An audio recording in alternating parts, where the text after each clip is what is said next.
Shalom l'ami, nous utilisons tous ces smartphones et voici 5 de mes applications que j'utilise au quotidien pour ma productivité. Mon nom est Junior Kilouba, bienvenue sur ma chaîne. Alors, numéro 5, Forest. L'application numéro 5 est parmi mes favoris parce que ça résout un sérieux problème que j'avais des concentrations. Je ne crois plus au multitâche et pour rester focalisé, c'est ça que j'ai des marres. Nous avons tous besoin d'être focalisés sur une seule chose et moi pour traquer ma concentration et le temps que je passe à faire quelque chose, travailler sur un projet, étudier, lire ou simplement me concentrer sur un travail, c'est Forest que j'utilise. J'ouvre l'application, j'ai défini le type de concentration que je vais faire et pour ma part, j'ai du time blocking, un deep focus, donc qui va sur 90 minutes à travailler sur quelque chose et j'utilise même le Pomodoro. Le côté fun de l'application est la sensation de construire quelque chose à chaque fois que tu te concentres. Parce que tu plantes un arbre à chaque fois que tu te concentres. Et tu as une forêt à la fin. Et là, tu peux voir ta forêt, donc les nombres d'arbres que tu as construits, qui sont l'équivalent du nombre de concentrations que tu as dû taper. Donc tu peux même l'utiliser avec d'autres personnes en ligne pour une concentration en groupe. Donc l'application est disponible sur Play Store avec Android et App Store avec Apple et il y a même une extension Chrome pour la version en ligne. L'application a des versions premium, mais la version free peut déjà faire l'affaire, mais moi je suis passé au premium vu que c'est super important pour moi. Numéro 4, Apple Note. Apple Note ne me quitte pas. Je l'utilise pour capturer mes idées. J'ai mes notes au fait qui sont des notes que je capture. Les plannings, au fait, les livres que je vais lire, parce que là, ok. Alors, par exemple, je vais faire une simulation. Je vais là, je vais écrire Jésus t'aime. Et s'il se fait que je peux mettre des grilles, par exemple, liste des suggestions, applications, blablabla, donc je peux écrire tout ce que je veux et tout ça. Je peux aussi créer des points. Point 1, point 2, et puis je peux le cocher. Au même moment, je peux insérer, par exemple, une vidéo.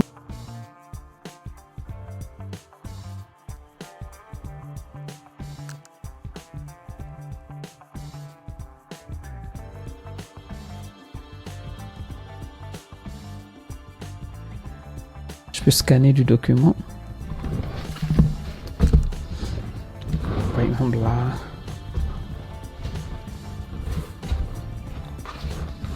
Je veux scanner, je peux mettre là. Ok. Et c'est directement sauvegardé ici. Je peux le voir. Je prends les du livre. C'est inséré déjà.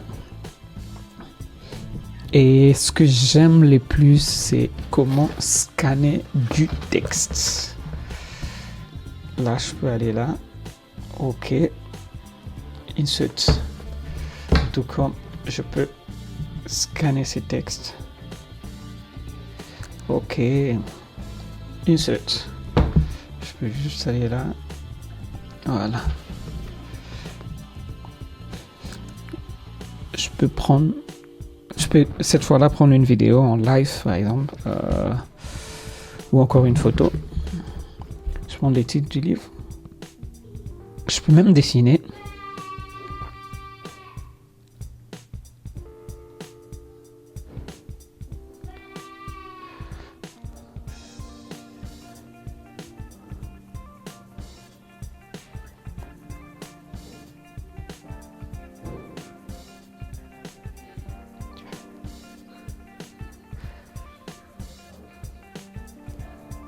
Pour prendre des notes, c'est super cool, accessible, rapide, convivial. J'utilise même à l'église pour prendre des notes ou encore pour enseigner. Et en plus, il synchronise partout avec iCloud, le téléphone et même le Mac. Je suis un utilisateur Apple, donc j'ai migré à la sortie de l'iPhone 11 Pro Max. Et depuis, j'ai aussi migré avec certaines de mes applications Android. Donc l'équivalent est peut-être Google Keep. Donc si vous êtes un utilisateur Android, vous vous contenterez sûrement d'autres choses. Mais moi, à chaque fois que je dois écrire quelque chose, surtout de manière pas trop organisée, donc des textes rapides, c'est ça que j'utilise. Même si on nous propose de créer au moins deux dossiers et d'y classer des notes, moi c'est à cause des notes rapides. C'est gratuit et c'est sur iPhone, iPad, Mac, Web, mais vous en tirez profit que lorsque vous êtes sur Apple. Alors, numéro 3. Rise. Rise, j'ai une histoire un peu particulière avec Rise. Ça m'a été recommandé. Pourquoi j'utilise Rise? Donc, en quête d'une meilleure vie, je dirais que j'étais en quête d'une application qui pouvait m'aider à traquer mon sommeil. Donc, le temps que je dors, sachant que le sommeil est super important, au même titre que la nourriture. Mes habitudes de sommeil étaient vraiment nulles et aussi dangereux pour moi. Donc, vu que je commençais à le ressentir, aussi à ressentir de maux de tête la journée, avoir des manques de concentration et tout. Alors, Rise n'est pas venu seulement combler mes manques de sommeil, mais aussi ma gestion d'énergie. Et oui, s'il faut rester seulement la gestion d'attention quand je me concentre, Rise, c'est la gestion d'énergie. Donc, Rise marche bien avec un wearable, donc un device que vous portez. Donc, un Fitbit, une Apple Watch, et moi j'utilise avec mon Apple Watch série 7. L'application native des Apple qui traque le sommeil est disons acceptable, mais j'ai vu mieux avec Fitbit, que j'ai utilisé depuis 2017 et que j'ai abandonné depuis une année. Donc bref, j'en profite pour glisser que Fitbit traque mieux le sommeil à ce jour. Et pour retourner à Rise, donc Rise lui collecte plusieurs données de ma montre, le sommeil, le mouvement, les rythmes cardiaques, et ensuite il me crée un résumé tellement cool que c'est fluide. Et genre, il interprète toutes ces données et me les présente comme un diagnostic. Ce qui me pousse à analyser et surtout à passer à l'action et à prendre conscience. J'exécute de manière intentionnelle certaines choses comme me coucher tôt, planifier lorsque j'ai plus d'énergie. Rise me suggère d'ailleurs, il sait que les heures dans lesquelles j'ai le plus d'énergie, c'est de 8h à 11h. Donc là, c'est des peak activities. Donc il me propose ici de planifier la plupart des gros boulots, donc des grandes tâches ou des tâches qui requièrent beaucoup trop d'énergie. Donc comme un deep focus, c'est des tâches, je crois, qui vont sur 90 minutes, peut-être avec des pauses de 30 minutes, mais c'est quand même des tâches super importantes qui consomment en termes d'énergie. Il me propose également d'avoir des meetings importants vers cette tranche-là, des boulots de créativité comme par exemple, écrire les scripts de cette vidéo ou faire du brainstorming et aussi étudier. Mais par contre, en fait, ça c'est mes habitudes à moi, comment Rise arrive à voir mes heures des pics et les heures auxquelles je suis susceptible d'avoir plus d'énergie. Moi, je pense que je prends mon déjeuner autour de 8 heures et il détecte que des 7 heures là jusqu'à 11 heures, je crois que j'ai quand même assez d'énergie. Et vu qu'il il puise de données également de ma montre, donc mon énergie est quand même à pic. Alors, et je crois qu'il y a également les pics l'après-midi. Donc, vous voyez que j'ai des heures des pics l'après-midi aussi, de 17h à 19h, mais bon, je sais que 17h10 à 19h, je crois que j'ai fait beaucoup plus du sport vers ces heures-là. Et alors, pour lui, j'ai beaucoup plus d'énergie, alors il me propose aussi d'essayer de glisser. La bonne nouvelle, c'est que Rise est aussi sur Android. Je vous recommanderais de l'utiliser avec un device, surtout pour traquer le sommeil, parce que quand vous n'avez que les téléphones, les données pourront être un peu pas trop fiables, vu que les applications qui traquent le sommeil collectent aussi le battement de cœur, les mouvements et autres choses. Je suis passé à la version premium, je crois, une semaine seulement après l'avoir testé. Et aussi parce que c'est une appli qui compte encore beaucoup trop pour moi et c'est encore trop utile. Et nous passons à l'application numéro 2. L'application numéro 2, c'est Holy Bible, donc la version de Paul Avery. Avery, ça passe. De nos jours, la Bible sur nos téléphones n'est pas qu'une Bible, c'est une application qui contient et présente les Saintes Écritures. Ah, ça, c'est une application que j'utilise beaucoup plus les matins et la journée quand je dois vérifier les Écritures saintes. Donc, je vais à l'église 3 fois la semaine. En tout cas, c'est mon objectif. J'ai fait de mon mieux pour m'y tenir. Donc, plus mon programme de lecture de la Bible sur une année, tous les jours. J'y vais lentement, mais sûrement. Et avec ça, j'ai déduit que cette application m'est trop utile et je l'utilise vraiment. La particularité comparée aux autres versions des Bibles que j'ai essayé d'utiliser avant, c'est que ce n'est pas une Bible comme les autres. Mais par exemple, ce qui est beau, c'est l'interface. Par exemple, sur l'interface, je peux mettre en vert. Je peux par exemple souligner. Et quand je souligne, je vois partout où j'ai déjà souligné. Ça, c'est tout ce que j'ai déjà souligné dans ma Bible. Partager directement sur WhatsApp avec des personnes. On peut chercher n'importe quel verset.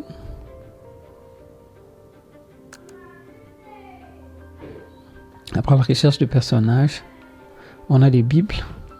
Donc, vous voyez ici, j'ai Louis Ségan. Et j'ai déjà mis off parce qu'il y a des Bibles que j'ai déjà qualifiées. Mais quand je prends, il y a King James. En fait, il y a la Bible en anglais, donc la version standard. En fait, il y a... Je peux lire les descriptions. Et qu'est-ce que je peux faire? Je peux aussi les sélectionner. Donc, si je sélectionne, vous voyez, j'ai 2 livres. Donc, j'ai les 2 Bibles. Louis Ségan et la version anglaise. Donc, j'ai de ce côté et j'ai de l'autre. Donc, vous voyez, tout ça sont des versions des Bibles, au fait. Et il me suffit d'en choisir une. Et c'est ça qui va s'afficher. Et je peux le mettre comme étant la Bible que j'utilise. Donc, j'ai même la Bible en grec, en russe, en anglais et en hébreu et tout. Alors là, nous allons sur Reading Plan. Ici, c'est le Reading Plan, en fait, comment tu peux lire la Bible en une année et tu choisis comment. Et le plus encourageant, c'est que vous faites le backup sur iCloud. Donc, lorsque vous perdez votre téléphone, vous retrouvez tout, y compris vos références, lectures, notes, marques. Et là où vous vous êtes arrêté, si vous étiez sur le programme de lire la Bible en une année, simplement de lire toute la Bible. Que Dieu bénisse mon collègue Armani Aqua qui me l'avait recommandé. Ça a remplacé ma façon de lire la Bible et aujourd'hui c'est encore beaucoup mieux. Donc à Dieu soit la gloire. Bien sûr que je ne suis pas que digital. La Bible en papier a toujours une place. Et la mauvaise nouvelle, c'est que il n'y en a que sur iOS de manière officielle à l'heure où j'ai fait cette vidéo. Ok, on fait une pause et on attaque mon application numéro 1. Mon application numéro 1, c'est Notion. J'ai parlé de notes, d'organisation, de sommeil, d'énergie, des rappels, des planifications, des lectures, des mesures, bref, des productivités. Eh bien, Notion a toutes ces choses et même le note que je prends à l'église et mes leçons de Bible et mes versets, je les stocke dans Notion. Alors pour la grande histoire, comme une entreprise qui s'organise, planifie, centralise, contrôle et gère, Notion, c'est tout simplement ça. C'est avec Notion que je gère ma vie, j'ai une vie à gérer et je la gère et coordonne à partir des Notions. Donc je m'organise, planifie, centralise, contrôle et gère ma vie avec Notion. J'ai dit gérer ma vie, donc j'essaye. Permettez que je vous montre la version web et desktop, parce que la version mobile m'aide juste comme interface. Si c'est classé parmi les applications mobiles, c'est que c'est une application mobile. Mais pour faire beaucoup trop de boulot fancy et tout, c'est les restes, donc on le fait sur la version desktop. Et quand on a la version mobile, c'est réellement voir et, comme on le dit, se connecter et voir tout ce qui se passe derrière comme plan et tout ça. Alors bienvenue sur la page de ma vie. Donc My Life Homepage. Ici, c'est comme ça que je gère mes tâches. Donc, tout ce que je vais faire et tout. Ici, c'est comme ça que je gère. Ici, c'est là où je gère mes habitudes.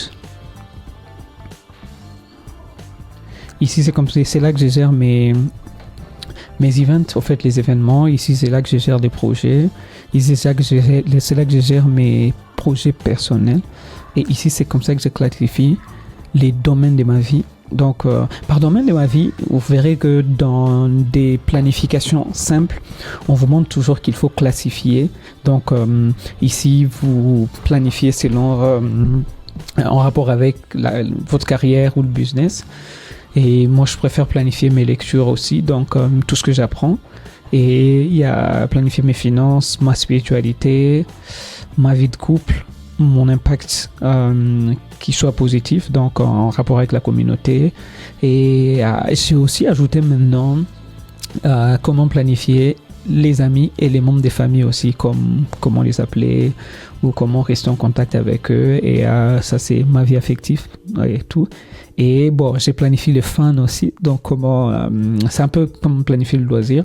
J'ai planifié aussi ma santé. Alors, Notion m'aide à vivre de manière intentionnelle et ça, j'aime. Donc, avant, pour gérer vos documents, vous aviez Word, Excel, PowerPoint, mais Notion les a tous remplacés et y a ajouté le planning, la conception des objectifs. Donc, j'ai planifié tout ici et je peux capturer les notes de cours, les vidéos, le son, les textes.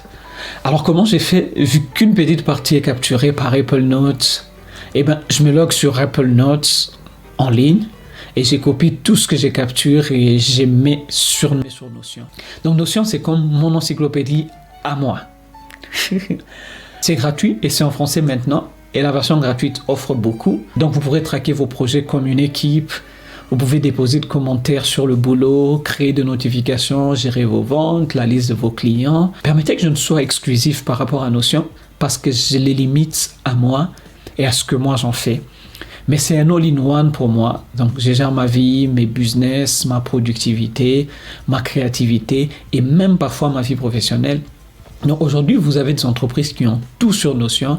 La gestion de ressources humaines, des opérations, des projets, CRM, les comptes des finances, les voyages, les bases de données et encore pas mal de choses. Avec la version gratuite, c'est vrai que la version payante offre encore mieux aux startups, aux PME et la bonne nouvelle, c'est qu'il y a une version desktop, une version iOS et aussi une version Android. Et c'est aussi en français. Je crois que ça je l'ai déjà dit. Je m'en vais conclure avec un bonus. Il est aussi mobile, donc c'est le Kindle. C'est ici que j'ai lu la plupart de mes livres. Je souligne, je marque et encore la bonne nouvelle, c'est que les résumés que j'ai faits, je peux le collecter directement sur, devinez quoi? Sur Notion. Donc j'installe un outil et tout ce que je fais sur Kindle peut directement répliquer sur Notion. Et là, j'ai les résumés de mes livres et je peux soit les reconsulter ou le relire et tout ça, ou faire des recherches directement dans Notion, dans mon Notion à moi. Donc c'est mes 5 applications que je recommanderais pour cette année et encore pour des nouvelles années. J'aime expérimenter et chaque jour j'essaie de nouvelles choses pour compenser. Mais jusqu'ici, l'ensemble de ces applications crée un tout qui me fait tout. Et le tout partout où j'ai besoin d'un tout, donc mon smartphone. Si vous avez trouvé la vidéo intéressante, partagez-la, aimez et abonnez-vous à la chaîne. Et dites-moi en commentaire vos applications et ce qu'elles font pour vous au quotidien. Et si vous n'en avez pas essayé celle-ci, je vous laisse les liens de téléchargement en dessous de la vidéo. Je vous souhaite d'avoir vos applications et votre expérience et que ces applications vous soient productives et vous rendent aussi productifs. Merci encore et à la prochaine. Ciao, ciao.